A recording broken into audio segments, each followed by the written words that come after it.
Packed with veggies, this creamy chicken casserole is easy to make. Let it simmer away, then serve with sourdough to make the most of the flavourful sauce. You want to start by tossing the chicken in flour. This will help thicken the sauce during cooking. Shake off any excess flour. Heat the oil in a casserole pan over high heat. Add the chicken and cook, turning until golden brown all over. Then transfer the chicken to a plate. Carefully remove excess fat from the pan. Now add the leek, carrot, and celery to the pan and cook, stirring until the leek softens slightly. Add the mustard and stir to coat the vegetables. Pour in the stock. Add the potatoes and thyme.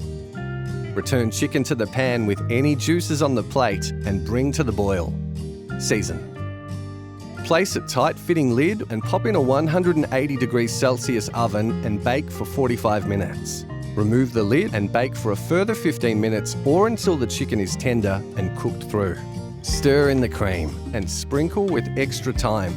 With a rich creamy sauce, this chicken dish is perfect served with sourdough for a hearty weeknight meal.